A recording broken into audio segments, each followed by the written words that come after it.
ಕರ್ನಾಟಕ ಸರ್ಕಾರದ ಅತ್ಯುತ್ತಮ ಉಪನ್ಯಾಸಕರ ರಾಜ್ಯ ಪ್ರಶಸ್ತಿಯನ್ನು ಎಸ್ವಿಎಸ್ ಸರ್ಕಾರಿ ಪದವಿ ಪೂರ್ವ ಕಾಲೇಜು ನೀಲೇಕಣಿಯಲ್ಲಿ ಹಿರಿಯ ಉಪನ್ಯಾಸಕರಾಗಿ ಪ್ರಾಮಾಣಿಕ ಸೇವೆ ಸಲ್ಲಿಸುತ್ತಿರುವ ವಸಂತ್ ಕೃಷ್ಣ ನಾಡು ಮಾಸ್ಕಿರಿ ಅವರಿಗೆ ನೀಡಿ ಗೌರವಿಸಲಾಗಿದೆ. ಅಲ್ಲದೆ ವಿಕೆ ನಾಯ್ಕ್ ಅವರು ಸರ್ಕಾರಿ ಪದವಿ ಪೂರ್ವ ಕಾಲೇಜು ಹಲಗೇರಿ ಮತ್ತು ಮಳಕಿಯಲ್ಲಿ ಉಪನ್ಯಾಸಕರಾಗಿ ಪ್ರಾಚಾರ್ಯರಾಗಿ ಉತ್ತಮ ಸೇವೆ ಸಲ್ಲಿಸಿದ್ದಾರೆ.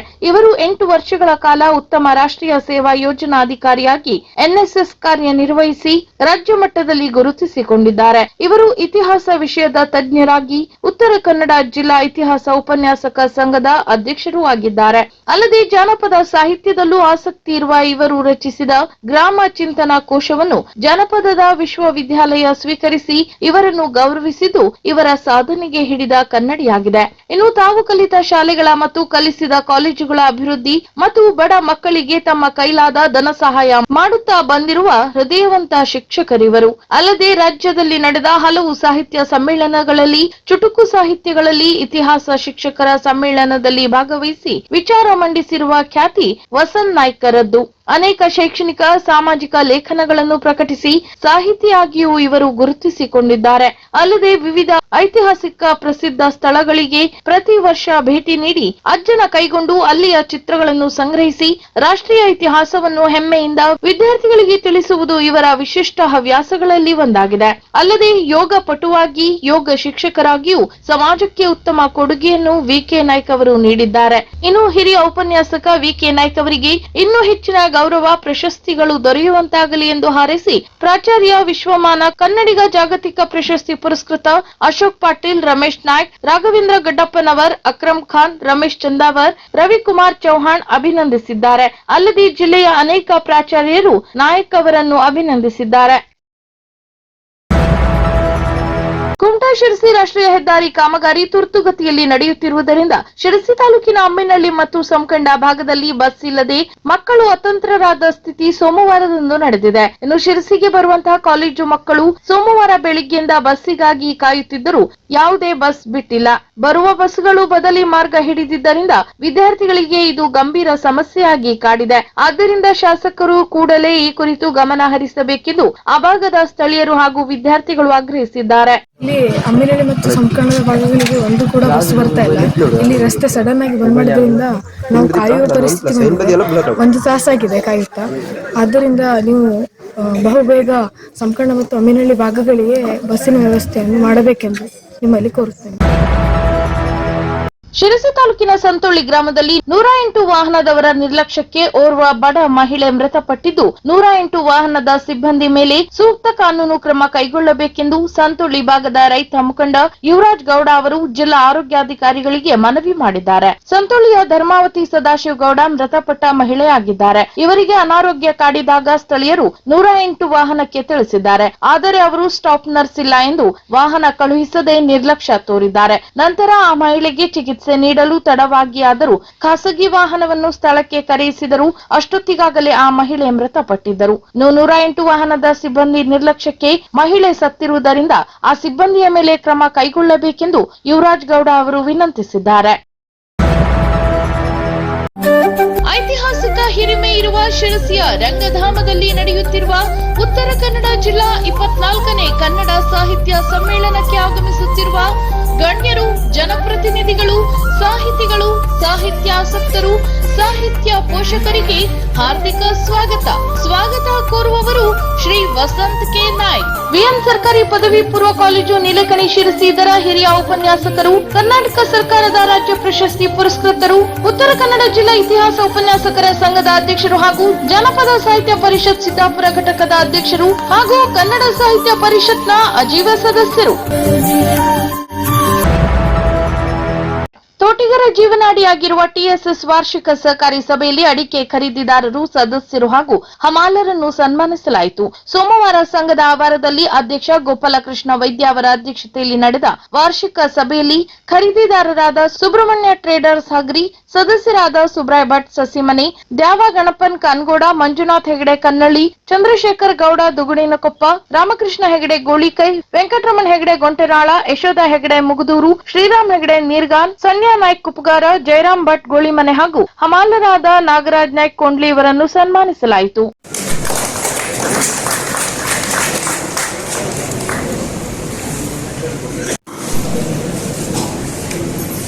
ಸಹಕಾರಿ ಸಂಘಗಳಿಗೆ ಬಹುಮಾನ ವಿತರಿಸಿದ ಎಲ್ಲ ಮಹೋದಯರಿಗೆ ಧನ್ಯವಾದಗಳನ್ನು ಕೋರುತ್ತಾ ಕಾರ್ಯಕ್ರಮದ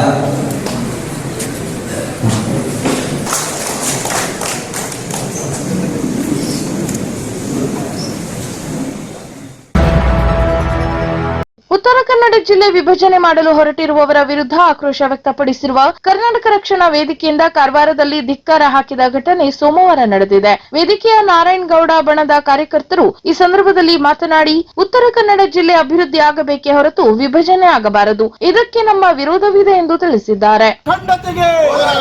ಉತ್ತರ ಕನ್ನಡ ಜಿಲ್ಲೆಯ ಅಖಂಡತೆಗೆ, ಗಡಿ ಭಾಗದ ಉತ್ತರ ಕನ್ನಡ ಜಿಲ್ಲೆಯ ಅಖಂಡತೆಗೆ ಯಾತಕ್ಕಾಗಿ ಹೋರಾಟ, ಎಲ್ಲಿ ತನಕ ಹೋರಾಟ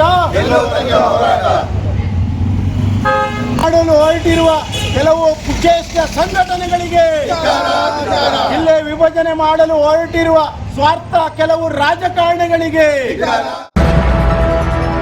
ಪಂಚ ಗ್ಯಾರಂಟಿ ಯೋಜನೆ ನೀಡಿರುವ ರಾಜ್ಯ ಸರ್ಕಾರ ಮಹಿಳೆಯರಿಗೆ ಕೆಎಸ್ಆರ್ಟಿಸಿ ಬಸ್ಸುಗಳಲ್ಲಿ ಉಚಿತ ಪ್ರಯಾಣಕ್ಕೆ ಅವಕಾಶ ನೀಡಿದೆ. ಆದಾಗ್ಯೂ ಈ ಊರಿನ ಮಹಿಳೆಯರು ಕಾಸು ಕೊಟ್ಟು ಪ್ರಯಾಣ ಮಾಡುತ್ತಾರೆ. ಶಿರಸಿ ತಾಲೂಕಿನ ತೆರಕನಹಳ್ಳಿ ಕುಳುವೆ ಭಾಗಕ್ಕೆ ಇಷ್ಟು ವರ್ಷಗಳ ಕಾಲ ಬಸ್ ಸಂಪರ್ಕವೇ ಇರಲಿಲ್ಲ. ಇದರಿಂದ ಆ ಭಾಗದ ವಿದ್ಯಾರ್ಥಿಗಳು ಸಾಕಷ್ಟು ಸಮಸ್ಯೆ ಅನುಭವಿಸುತ್ತಿದ್ದರು. ಈ ಹಿನ್ನೆಲೆ ಸೋಮವಾರ ಈ ಊರಿಗೆ ಹೊಸದಾಗಿ ಬಸ್ಸು ಬಿಡಲಾಗಿದೆ. ಮೊದಲ ಬಾರಿ ಈ ಊರಿಗೆ ಸರ್ಕಾರಿ ಬಸ್ಸು ಪ್ರವೇಶವಾಗಿದ್ದರಿಂದ ಜನ ಸಂತಸದಲ್ಲಿದ್ದಾರೆ. ಅಲ್ಲದೆ ಬಸ್ಸಿಗೆ ವಿಶೇಷ ಪೂಜೆ ಸಲ್ಲಿಸಿ ಊರಿನವರು ವಾಹನವನ್ನು ಬರಮಾಡಿಕೊಂಡರು. ಇನ್ನು ಈ ಬಸ್ ಸೇವೆಯನ್ನು ಶಾಶ್ವತವಾಗಿ ಉಳಿಸಿಕೊಳ್ಳಬೇಕು ಅಂದರೆ ನಿಗಮಕ್ಕೆ ಆದಾಯವಾಗಬೇಕು. ಈ ಹಿನ್ನೆಲೆ ಊರಿನ ಮಹಿಳೆಯರು ತಿಂಗಳಲ್ಲಿ 10 ದಿನವಾದರೂ ಕಾಸು ಕೊಟ್ಟು ಟಿಕೆಟ್ ಖರೀದಿಸಿಯೇ ಬಸ್ಸಿನಲ್ಲಿ ಪ್ರಯಾಣಿಸಲು ನಿರ್ಧರಿಸಿದ್ದಾರೆ. ಬಸ್ಸು ಓಡಾಟದಿಂದ ನಿಗಮಕ್ಕೆ ನಷ್ಟ ಆದರೆ ಬಸ್ಸು ಬಿಡುವುದಿಲ್ಲ. ಇದರಿಂದ ಮತ್ತೆ ವಿದ್ಯಾರ್ಥಿಗಳು ತೊಂದರೆಗೆ ಸಿಲುಕುತ್ತಾರೆ ಎಂದು ಮಹಿಳೆಯೊಬ್ಬರು ತಮ್ಮ ಕಳಕಳಿ ವ್ಯಕ್ತಪಡಿಸಿದರು. ಅದರಂತೆ ಈಗ ಫ್ರೀ ಬಸ್ ಹೇಳಿ ಫಸ್ಟ್ ಗೆ ಹೆಣ್ಮಕ್ಳು ಹೋದ್ರು ಕೂಡ ಫ್ರೀ ಬಸ್ ಯಾರು ಆಧಾರ್ ಕಾರ್ಡ್ ತೋರಿಸ್ಬೇಕು. ಇಷ್ಟು ಕಲೆಕ್ಷನ್ ಆಗ್ಬೇಕು ಕೂಡ ಇಷ್ಟು ಬಸ್ ಬಿಡುತ್ತಾರೆ.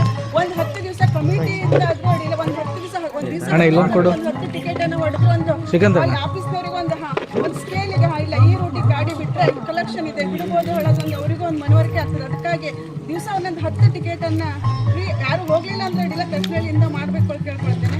ಅದೇ ರೀತಿ ಅವ್ರು ಹೇಳಿದ್ರೆ ಈಗ ಸಣ್ಣ ಬಸ್ ಆದ್ರೂ ಬರ್ಲಿಕ್ಕೆ ಅವಕಾಶ ಉಂಟು. ಏನಾದ್ರು ಹಾಳಾಗೋ ದೊಡ್ಡ ಬಸ್ ಬರ್ಬೇಕಂದ್ರೆ ಅಲ್ಲಿ ಸೈಡಲ್ಲಿ ಗಿಡ ಎಲ್ಲ ಕಟ್ ಮಾಡ್ಬೇಕು ಹೇಳಿ, ಅದನ್ನ ಎಲ್ಲರೂ ಸಹಕಾರ ಮಾಡಿ ಅದನ್ನ ಗಿಡ ಎಲ್ಲ ಕಟ್ ಮಾಡ್ಕೊಡ್ಬೇಕು ಹೇಳಿ.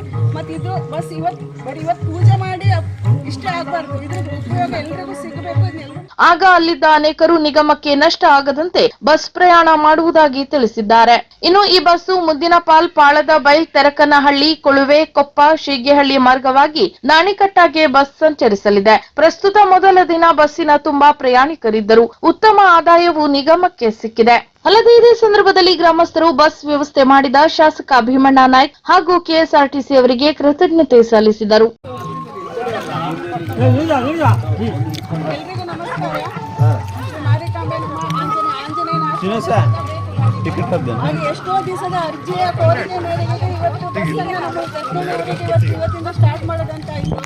ಇದು ಸದುಪಯೋಗ ಪ್ರತಿಯೊಬ್ಬರು ತಗೊಳ್ಬೇಕು. ಈಗ ಉತ್ತರ ಕನ್ನಡ ಜಿಲ್ಲಾ 24ನೇ ಕನ್ನಡ ಸಾಹಿತ್ಯ ಸಮ್ಮೇಳನ ನನ್ನ ವಿಧಾನಸಭಾ ಕ್ಷೇತ್ರ ವ್ಯಾಪ್ತಿಯ ಐತಿಹಾಸಿಕ ಹಿರಿಮೆ ಇರುವ ಶಿರಸಿಯ ರಂಗಧಾಮದಲ್ಲಿ ಡಿಸೆಂಬರ್ 3 ಮತ್ತು 4 ಮಂಗಳವಾರ ಮತ್ತು ಬುಧವಾರದಂದು 2 ದಿನಗಳ ಕಾಲ ನಡೆಯುತ್ತಿರುವ ಉತ್ತರ ಕನ್ನಡ ಜಿಲ್ಲಾ 24ನೇ ಕನ್ನಡ ಸಾಹಿತ್ಯ ಸಮ್ಮೇಳನಕ್ಕೆ ತಮ್ಮೆಲ್ಲರಿಗೂ ಆತ್ಮೀಯ ಸ್ವಾಗತ ಕೋರುವವರು ಶ್ರೀ ಭೀಮಣ್ಣ ಟಿ ನಾಯ್ಕ್, ಶಾಸಕರು ಹಾಗೂ ಗೌರವಾಧ್ಯಕ್ಷರು, ಸಮ್ಮೇಳನದ ಸ್ವಾಗತ ಸಮಿತಿ.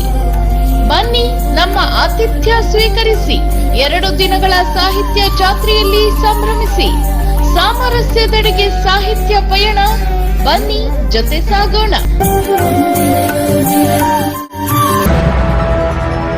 ಬಾಳೆಕಾಯಿ ಚಿಪ್ಸ್ ಮೂಲಕ ಗ್ರಾಮೀಣ ಜನರ ಬದುಕಿಗೆ ನೆರವಾಗಿದ್ದ ಫ್ಯಾಕ್ಟರಿಗೆ ಬೆಂಕಿ ತಗುಲಿದೆ. ಶಿರಸಿಯ ಅಚ್ಚನಹಳ್ಳಿಯಲ್ಲಿ ಆದೀಶ್ ನೇತ್ರಿಕರ್ ಅವರು ಚಿಪ್ಸ್ ತಯಾರಿಕಾ ಘಟಕ ಸ್ಥಾಪಿಸಿದ್ದರು. ಹಳ್ಳಿ ಭಾಗದಿಂದ ಬಾಳೆಕಾಯಿ ಖರೀದಿಸಿ ಅದನ್ನು ಚಿಪ್ಸ್ ಮಾಡಿ ಮಾರಾಟ ಮಾಡುತ್ತಿದ್ದರು. ಇದರಿಂದ ಕೆಲವರಿಗೆ ಉದ್ಯೋಗವೂ ಸಹ ಸಿಕ್ಕಿತ್ತು.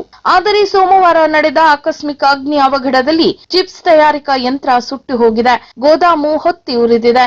ಅಂದಾಜು 5 ಲಕ್ಷ ರೂಪಾಯಿ ಮೌಲ್ಯದ ಸಾಮಗ್ರಿಗಳು ಬೆಂಕಿಗೆ ಆಹುತಿಯಾಗಿದೆ. ಆದರೆ ಅಗ್ನಿ ಅವಘಡಕ್ಕೆ ಮಾತ್ರ ಕಾರಣ ಗೊತ್ತಾಗಿಲ್ಲ. ನೀರಾದ್ರೆ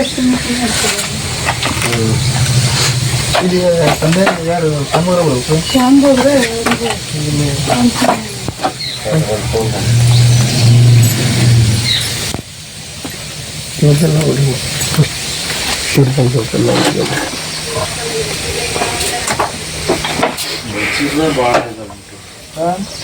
ಆ ಮಷೀನು ಈ ಮಷೀನು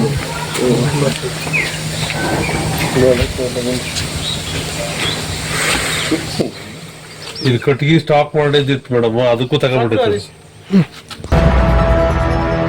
ಶಿರಸಿ ತಾಲೂಕಿನಲ್ಲಿ ಇದುವರೆಗೂ ಬಸ್ ಸೌಕರ್ಯ ಕಾಣದ 3 ಗ್ರಾಮಗಳಿಗೆ ಇಂದಿನಿಂದ ಬಸ್ ವ್ಯವಸ್ಥೆ ಕಲ್ಪಿಸಲಾಗಿದೆ. ಶಾಸಕ ಭೀಮಣ್ಣ ನಾಯ್ಕ ಅವರು ಹೊಸ ಬಸ್ ನಿಲ್ದಾಣದಲ್ಲಿ ಉದ್ಘಾಟಿಸಿರುವ 5 ಹೊಸ ಬಸ್ಗಳಲ್ಲಿ 3 ಹೊಸ ಬಸ್ಗಳನ್ನು ಈ ರೂಟ್ಗಳಿಗೆ ಬಿಡಲಾಗುವುದು. ಮುದ್ದಿನಪಾಲ್ ಮಾರ್ಗವಾಗಿ ಪಾಳದಬೈಲ್, ತೆರಕನಹಳ್ಳಿ ಮಾರ್ಗವಾಗಿ ಕುಳುವೆ ಹಾಗೂ ಕೊಪ್ಪ ಶೀಗೆಹಳ್ಳಿ ಮಾರ್ಗವಾಗಿ ನಾಣಿಕಟ್ಟಾಗಿ ಇನ್ನು ಮುಂದೆ ಬಸ್ ವ್ಯವಸ್ಥೆ ಕಲ್ಪಿಸಲಾಗುವುದು. ಇನ್ನು ಬಸ್ ಉದ್ಘಾಟನೆ ಸಂದರ್ಭದಲ್ಲಿ ಬಸ್ ವ್ಯವಸ್ಥೆ ಕಲ್ಪಿಸಲಾಗುವುದೆಂದು ತಿಳಿಸಿದ್ದಾರೆ. ಇನ್ನು ಬಸ್ ಉದ್ಘಾಟನೆ ಸಂದರ್ಭದಲ್ಲಿ ವಿಭಾಗೀಯ ನಿಯಂತ್ರಣಾಧಿಕಾರಿ ಕೆಎಚ್ ಶ್ರೀನಿವಾಸ್, ಸಂಚಾರಾಧೀಕ್ಷಕರುಗಳಾದ ಪ್ರವೀಣ್ ಶೇಟ್, ಮಹೇಶ್ ಜುಗ್ಲೇಕರ್, ಲೆಕ್ಕಾಧಿಕಾರಿ ಮಂಜು ಶೇಟ್, ಡಿಪೋ ವ್ಯವಸ್ಥಾಪಕ ಆರ್ ಸರ್ವೇಶ್ ಸೇರಿದಂತೆ ಇತರರು ಉಪಸ್ಥಿತರಿದ್ದರು.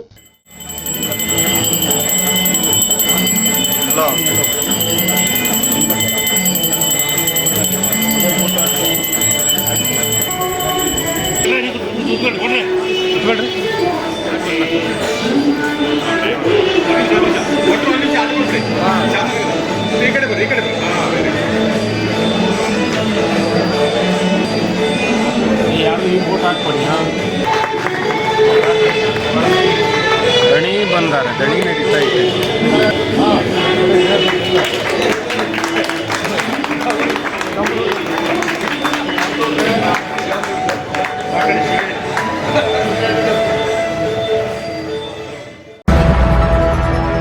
ಶಿರಸಿಯ ಮಹಾಸತಿ ಸರ್ಕಲ್ ಬಳಿ ಮಾಲ್ಕಿ ಜಾಗದಲ್ಲಿ ಇಡಲಾಗಿದ್ದ 2 ಗೂಡಂಗಡಿಗಳನ್ನು ಅಪರಿಚಿತರು ರಸ್ತೆಗೆ ತಂದು ಧ್ವಂಸ ಮಾಡಿ ಹೋಗಿರುವುದು ಕಂಡುಬಂದಿದೆ. ಇನ್ನು ರಸ್ತೆ ಪಕ್ಕದಲ್ಲಿದ್ದ ಈ 2 ಗೂಡಂಗಡಿಗಳ ಮಾಲಕರು ನಗರಸಭೆಯವರ ಮಾತಿಗೆ ಗೌರವ ಕೊಟ್ಟು ರಾತ್ರಿ ಸ್ವಚ್ಛಗೊಳಿಸಿ ಬೇರೆಯವರಿಗೆ ಸಂಬಂಧಿಸಿದ ಜಾಗದಲ್ಲಿಟ್ಟಿದ್ದರು. ಆದರೆ ಬೆಳಿಗ್ಗೆ ಆಗುವುದರೊಳಗೆ ಯಾರೋ ದರೋಡೆ ಮಾಡಿದ ರೀತಿಯಲ್ಲಿ ಅಂಗಡಿಗಳನ್ನು ರಸ್ತೆಗೆ ದ್ವೇಷ ಮಾಡಿ ಬಡ ಅಂಗಡಿಕಾರರನ್ನು ರಸ್ತೆಗೆ ತಂದು ಹಾಕಿದ್ದಾರೆ. ದುಡಿದು ತಿನ್ನುವವರಿಗೆ ಇದು ಯಾವ ನ್ಯಾಯ ಎಂದು ಕೇಳುವಂತಾಗಿದೆ. ಯಾರು ಮಾಡಿದಾರಂತ ಗೊತ್ತಿಲ್ಲ ಸರ್. ಹೇಳಿದ್ರಿ 2-3 ದಿನ ಮೊದಲೇ ಹೇಳಿದ್ರಿ, ಹಿಂಗೆ ಆಗ್ತಿದೆ ತೆಗೀರಿ ಅಂಗಡಿಗಳು ಫುಟ್ಪಾತ್ ಮೇಲಿಂದ ಅನ್ನೋದಕ್ಕೆ ಆಯ್ತು ಸರ್ ತೆಗಿತೇವೆ ಅಂತ ಹೇಳಿ ಒಪ್ಕೊಂಡಿದ್ದೀವಿ. ರಾತ್ರಿ 10:30 11 ಗಂಟೆ ಅಂಗಡಿ ಎಲ್ಲ ಬಂದ್ ಮಾಡಿರಿ, ಕ್ಲೋಸ್ ಮಾಡಿ ಎಲ್ಲ ಸಾಮಾನು ಒಯ್ದು ಹಿಂದ್ಗಡೆ ಮೇಲ್ಗಡೆ ಇಟ್ಟಿದ್ದೀರಿ. ಈ ಪ್ಲೇಸ್ ಬಿಟ್ಟು ಏನು ಇಡ್ಲಿದ್ದಂಗೆ ಮೇಲ್ಗಡೆ ಒಯ್ದು ಇಟ್ಟು ಮನೆಗೆ ಹೋಗಿದ್ದೇನೆ. ಮನೆಗೆ ಹೋಗಿ ಬೆಳಗ್ಗೆ ಬಂದು ನೋಡುವ ತನಕ ಹಿಂಗಾಗಿ ನಮ್ದು ಅಂಗಡಿ ಅಲ್ಲಿ ಇತ್ತು, ಅಲ್ಲಿಂದ ನಾವು ಈ ಕಡೆ ಇಟ್ಟೆ. ಅದು ಸ್ವಲ್ಪ ಕಂಪೌಂಡ್ ಹಾಕಿರ್ತೀನಿ ನಾನು. ಆ ಅಂಗಡಿ ನನ್ನ ಯಾರು ತಪ್ಕೊಂಡು ಹೋಗ್ಯಾರ ಏನೈತಿ ಗೊತ್ತಿಲ್ಲ ಸರ್. ತಿಳ್ಕೊಂಡು ಎಲ್ಲ ಪೂರ ನಮ್ಮದು ಹಣ್ಣಿತ್ತು, ಸ್ವಲ್ಪ ಹಣ್ಣಿಗೆ ಎಲ್ಲ ಹೋಯಿತು. ಮತ್ತು ಅದು ಅಂಗಡಿ ಪೂರ ಮುರಿದು ಬಿಟ್ಟಿತ್ತು ಸರ್.